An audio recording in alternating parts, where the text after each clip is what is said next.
All right, guys, we have got our Miami Dolphins preview here. And just like every preview, we're going to jump through it like we always do. Coaching, roster, our bets, schedule, all that fun stuff. And this is a really, really interesting football team. There's a lot of good and a lot of bad floating around here. So an interesting one. So let's jump into it. We'll start at the coaching level. Mike McDaniel's the head coach here. Someone I like. He's got his flaws, of course. Most of these coaches do. I guess, his inability to kind of change out of his system if it's not really working. Like it requires good offensive line play, and you just don't find good offensive line play here. And, you get a lot of different things like that. A lot of direct runs on 4th and 1 that don't work, a lot of end arounds that don't work 4th and 1, and there was some stuff with the Tua thing, obviously, in terms of his concussions and stuff like that. So there are knocks on Mike McDaniel, and his particular vibe out of camp is interesting. You get some of the players calling, like Tyreek was talking about, the goal line stuff, which again I don't particularly blame McDaniel for, though. We got to change it up a little bit. This team can't run the football up the middle like that. It's just not going to happen with this offensive line. So we'll see what this looks like.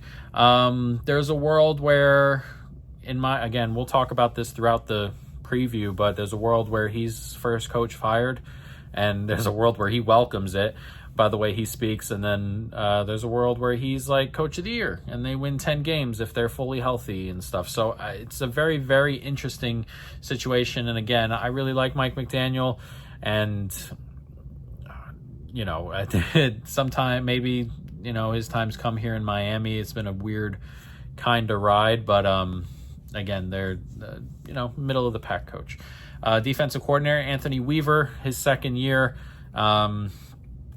We'll see what he's made of. Obviously, last year was, nothing great in terms of just the defense overall, and I'm not so sure the roster got any better this offseason either there. So another year of similar stuff from the coordinators, and the defense is kind of what I expect. But, yeah, so at least continuity here. But let's jump into it. Let's jump into the roster. Quarterback, Tua Tagovailoa is the QB. The backup is Zach Wilson. Not good in terms of backups. Zach, he just doesn't have it. That's okay. But some of his even preseason tape has been really bad. That's all right. Not everybody makes it, and that's just kind of what it is with Zach. But he's still in the league. But I'm not so sure Zach Wilson can come into this particular team, and win games, which is the issue. So we'll see. And that may have to happen with Tua, because Tua is an unhealthy fella, and Tua is, you feel like, one hit away from worse than retirement, the way things have been going. He's got to get better at sliding and avoiding those things. That being said, he's about a slightly above average quarterback when healthy, and he runs the system perfectly well.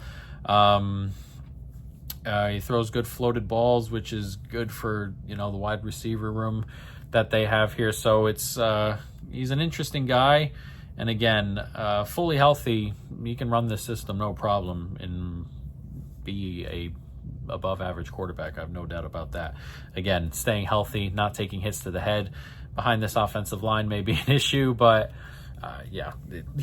Tua is funny, because Tua, not only does Tua have his issues with his concussions and things like that, but Tua also gets into the worst possible positions. Like there was that one where he went headfirst into Hamlin, inexplicably.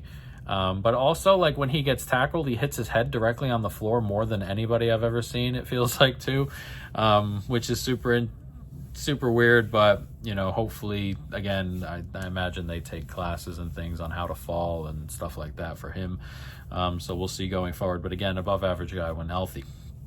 Running back room, I really like it. Devon Achane is really, really good. There's something to say about the offensive line here. Achane's not like a dude who's going to, we were talking about those 4th and 1s. probably not going to happen for someone like Achane necessarily, but I don't think it's going to happen for anybody probably outside one of the bigger backs they have on the roster, like an Ollie Gordon maybe. Even Jalen Wright should probably struggle behind this offensive line on 4th and 1s when defense is really compact down there. But get Achane in space, get him screens, get him the ball, period, and you're looking at one of the most explosive players in the NFL, especially at running back, just in general. He's incredibly quick, shifty, really good runner. Jalen Wright is a pretty solid backup. Not much more to say there. Talented enough. Every running back they seem to bring into this building is talented enough. Jalen Wright is solid and should get work.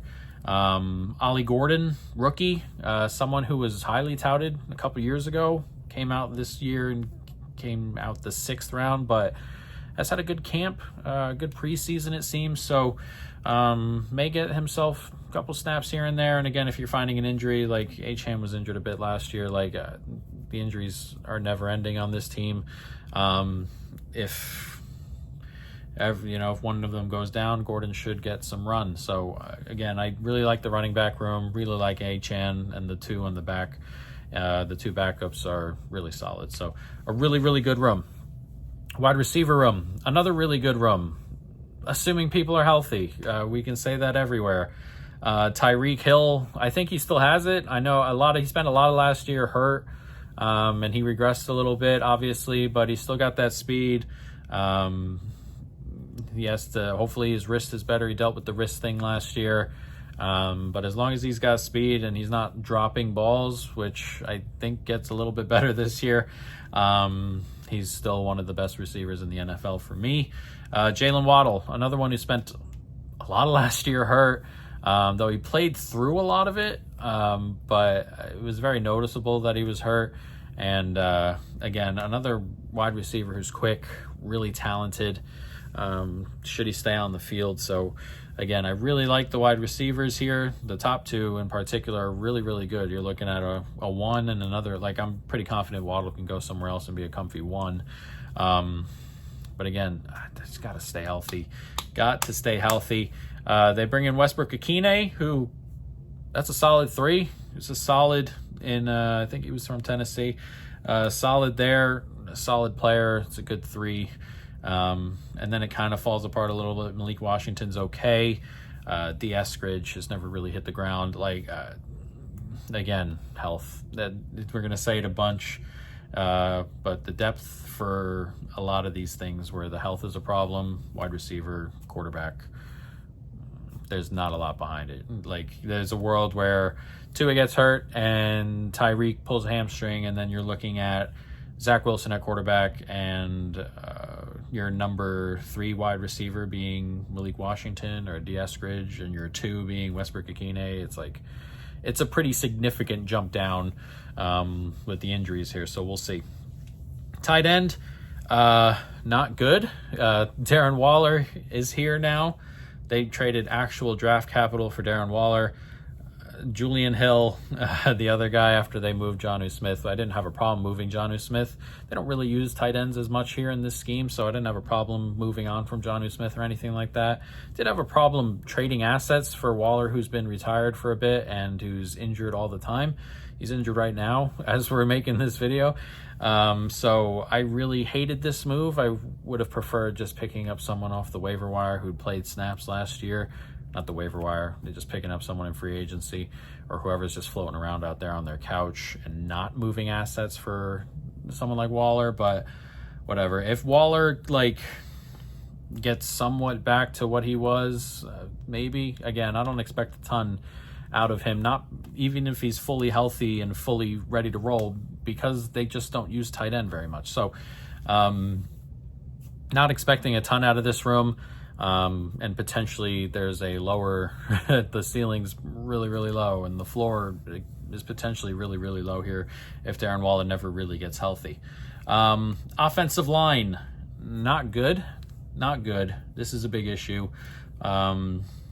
Last year, pass block win rate 28th, run block win rate 26th, which is obviously really bad. But they bring in Daniels, solid. Aaron Brewer's really good as well. So, like, you're looking at two pretty good guys in the middle there. And then you got a rookie, Jonah Savainia. I'm not sure how to say that, but the rookie comes in and he'll play the other guard spot. And then the rest is, not great. Jackson's okay.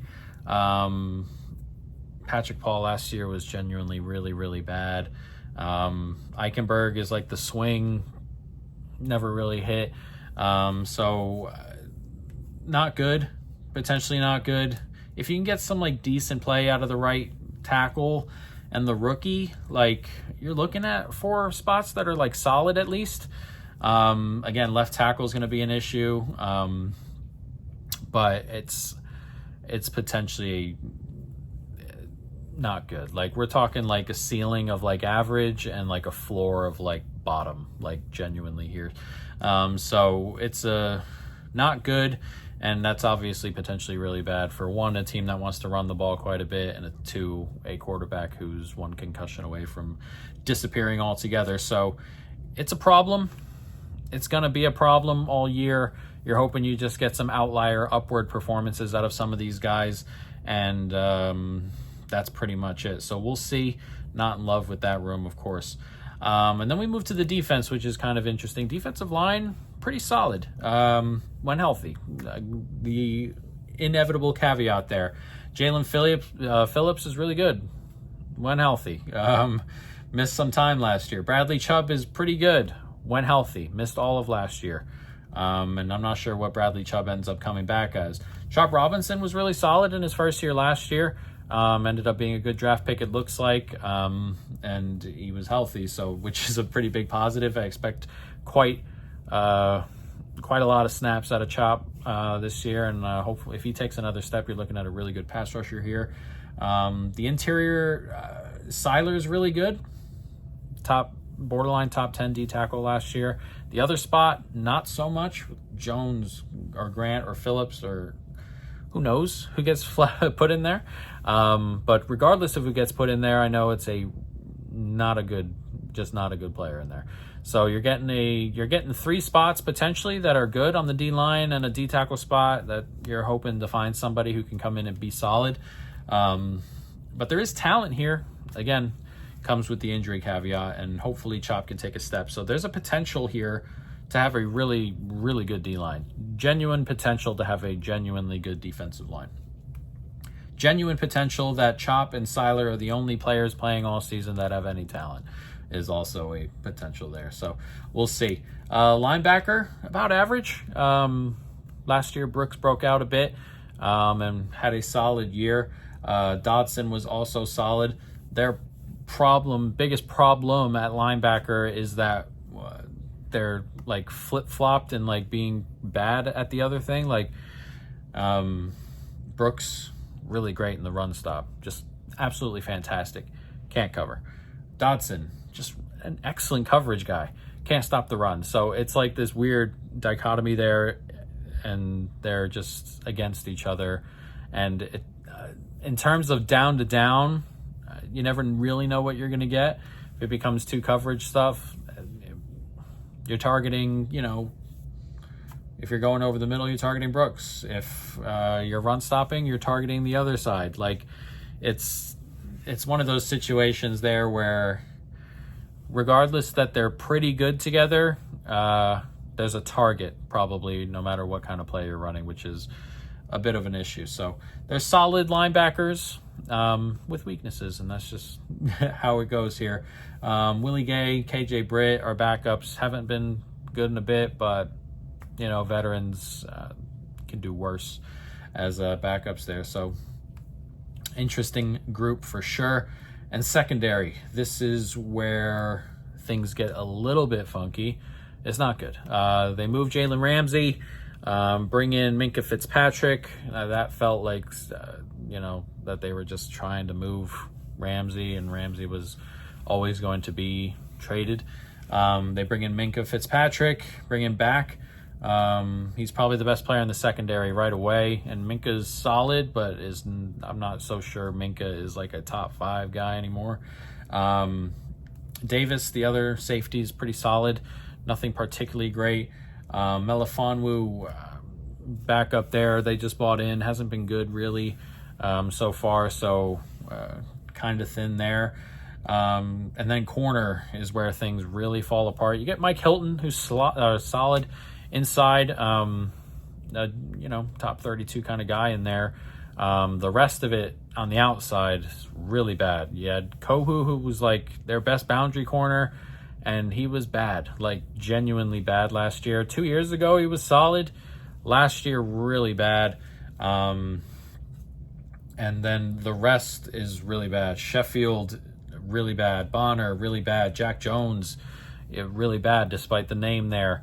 Storm Duck, unbelievable name. I love the guy. Really bad. So you're looking at like a secondary that's like a Mike Hilton injury away from being able to cover 0 teams in the NFL.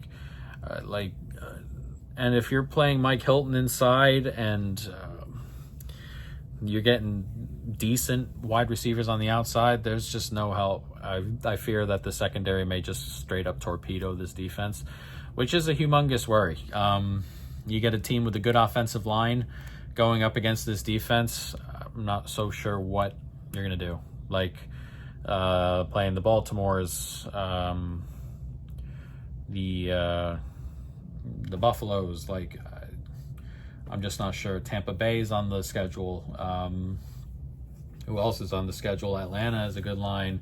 Chargers lost a guy, but the line's still pretty decent. There are some good offensive lines on this schedule, and a good offensive line with a decent passer is probably just going to eat it up, and it's just going to be that simple. So the secondary is a gigantic problem. Whether it gets fixed or they find someone who just makes a step or something, I worry that it is going to be an issue. It is a bottom 3 unit, and the bottom 3 units in the NFL are just really, really bad. And that injury made it significantly worse, and it was bad already. So, we'll see how it goes, but potentially really, really bad secondary here. But the rest of it's pretty solid. As I said, linebackers okay. D-line, when healthy, is good. We said that all day today. When healthy. So we'll see. As for the schedule, interesting one. You start at Indianapolis, which is a really, really interesting game just in general, just to see what the Colts are, just to see what this team is. You get New England at home in the heat, which is a good one. At Buffalo, home to the Jets, similar. You get 3 division opponents early. At Carolina, home to the Chargers, and then another 2 away games at Cleveland, at Atlanta. So there are winnable games here, fully healthy. Again, Indianapolis, New England, Jets, Carolina, Chargers at home, Cleveland, Atlanta. These are all winnable. They're all competitive football games. Maybe not the Buffalo game as much, but the other ones are very, very competitive.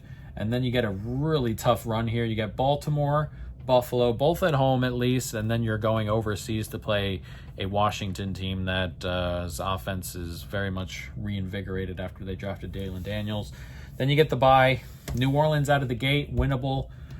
At the Jets, at Pittsburgh, both winnable. And then Cincy at home, Tampa Bay at home before finishing at New England, which is kind of winnable. You figure all your home games are hopefully winnable, and you're hopefully competitive on all your home games. So it's an interesting schedule, and there are wins on the schedule. And it's tough with this team because on the surface, I'm probably higher than market.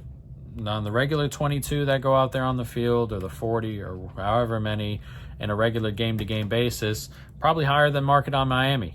The problem with Miami is that you can't really bet into their stuff. You can't bet playoffs here. You can't bet over on the win total if you're high on them, because there are so many injury-prone players and no backups, and the secondary is scary.